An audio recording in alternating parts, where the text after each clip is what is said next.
আমি যদি 4টা বিয়ে করি তাহলে কি আমার সাথে 4টা বই জান্নাতে থাকবে? এই প্রশ্ন যে করছে একটা তার কপালে এখন জুটছে কিনা আমার সন্দেহ আছে। এরকম বেশি বেশি ইটিশ ফিটিশ করার লোকগুলোর আলামত বেশি ভালো হয় না, সাধারণত ব্যতিক্রমও আছে।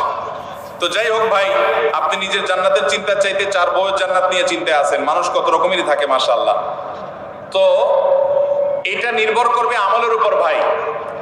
আপনার বউ একজন না, 2জন, 3জন না, 4জন, এটা ইস্যু না। ইস্যু হলো যে সবাইকে জান্নাতি বানাতে পারলেন কিনা, আপনি নিজে জান্নাতি হতে পারলেন কিনা। যদি সবাই জান্নাতি আমল করেন তাহলে সবাই জান্নাতে যাবেন। আল্লাহ না করুক যদি 2জন জান্নাতি আমল করেন তাহলে 2জন জান্নাতে যাবেন। যে জান্নাতি আমল করবে সেই জান্নাতি যাবেন। আপনি নেককার মানুষ ছিলেন, আপনার বউ 4টা হলো 4টাই একেবারে বাই ডিফল্ট ফ্যামিলি মেম্বার হিসাবে অটো পাস পেয়ে যাবে। দুনিয়াতে অটো পাস আছে, আল্লাহর কাছে অটো পাস বলতে কিচ্ছু। যার যার আমল করে তাকে পার হইতে, দুনিয়াতে মামু খালুগিরি চলে, আখিরাতে আল্লাহর কাছে চলবে। আপনার মামু আছে, নেতা আছে, গুতা আছে, দুনিয়াতে পার হতে পারবেন, ওখানে এই সমস্ত থানায় পানায় চলবে না। যার আমল ভালো হবে সে আল্লাহর কাছে জান্নাত পাবে। মোহতারাম, বয়স 22, অনার্স 2য় বর্ষের ছাত্র, পড়ালেখার পাশাপাশি জব করে নিজের খরচ চালাতে পারি। একটা মেয়েকে পছন্দ করি, তাকে বিয়ে করতে চাই, কিন্তু বাবা মাকে অনেক বললেও রাজি হয় না। তাদের কথা লেখাপড়া আগে শেষ হোক, আমি যোগাযোগ যদি রাখি মেয়ের সাথে তাহলে আমার পিতা মাতাও কি গুনাহের ভাগীদার হবে কিনা? ভাইরা আমার, এই পরিমাণ প্রশ্ন এই রিলেটেড, এটা সাইফুল্লাহ ভাই পয়সা দিয়ে দিছেন মানে ভালো প্রশ্নই দিছেন, আমি ভাইকে দোষ দিচ্ছি না। আমি বলতেছি এরকম প্রশ্ন 20টা আসলে একটার উত্তর দেওয়া লাগে। এখানে অনেক বাবাজিরা আছেন, গ্রাম এলাকা, একটু মনোযোগ দিয়ে শুনেন আল্লাহর রাস্তে। এই যুগে বহু মুরব্বীরা, বহু বাবাজিরা, বহু চাচিরা তাহাজ্জুদ পড়তে পড়তে কপালে দাগ ফেলে দেওয়ার পরও শুধু জাহান্নামে যাবে ছেলেকে সময় মতো বিয়ে না করার কারণে।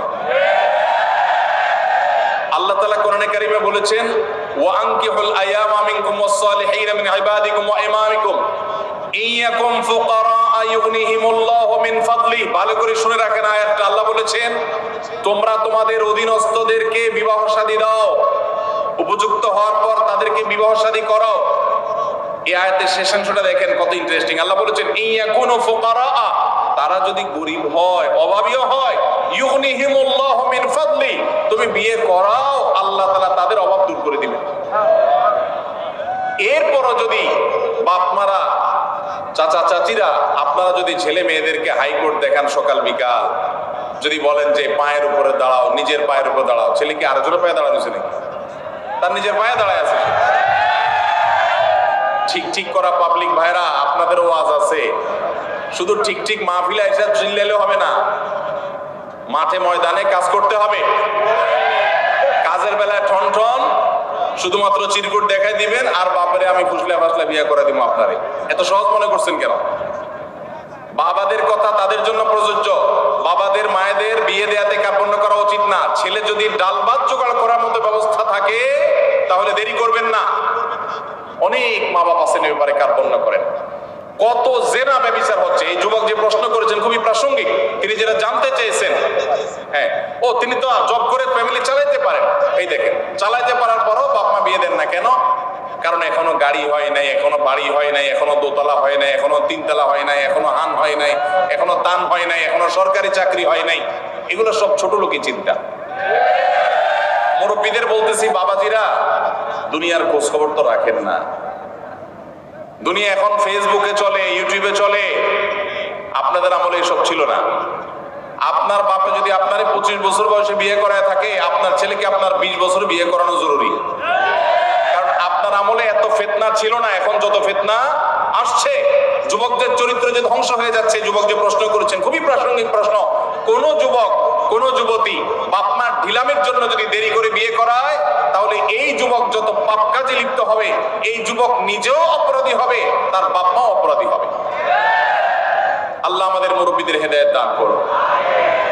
ভাইরা আমার, আমি এর আগে বিভিন্ন জায়গায় বলেছি, আল্লাহ তাআলা আমাকে এই বয়সে নানা বানিয়েছেন, আলহামদুলিল্লাহ। আমি কমপ্লিট নানা হয়ে গেছি, আলহামদুলিল্লাহ। খুব শীঘ্রই আল্লাহ চাহেন তো দাদাও হয়ে যাবো ইনশাআল্লাহ। আমার বয়স কত? খুব বেশি। আমি নানা হয়ে গেছি, আলহামদুলিল্লাহ। আমার জগতের কাজ গোছানো শেষ। অনেকে আছে 50-55 বছর বয়স, পোলার বয়স 3-4 বছর নিয়ে ঘুরে। কেন? কারণ বিয়ে করছে আধা বুড়া হওয়ার পর। আমরা সময় মতো বিয়ে করেছি, সব গোছগাছ করা কমপ্লিট, এরে বলে বাপের বেটা। আর বেশিরভাগ মানুষ এখন দেখা যায় নিজের পায়ে দাঁড়ানোর নাম করে বিয়েকে পিছাইতে পিছাইতে পিছাইতে বুড়া হয়ে সে তারপর বিয়ে শাদী করে। অতএব যুবক ভাইদের চরিত্র হেফাজতের জন্য মুরব্বীদের উপরে ফরজ, ভালো করে শুনে রাখেন। যে যুবক প্রশ্ন করেছেন সেই যুবককে বিয়ে করানো তার বাপ মার উপরে ফরজ, ফরজ, ফরজ। এই ফরজ তো রক্ষার কারণে বহু মুরব্বীরা জাহান্নামে যাবেন। সমাজ ব্যভিচারে ভরে গেছে, শয়তান যুবকদের বিভ্রান্ত করছে। তাদের চরিত্রকে হেফাজত করবার জন্য বিয়ে করেন, আল্লাহকে ভয় করেন, তাদেরকে বিয়ে করার ব্যবস্থা করেন।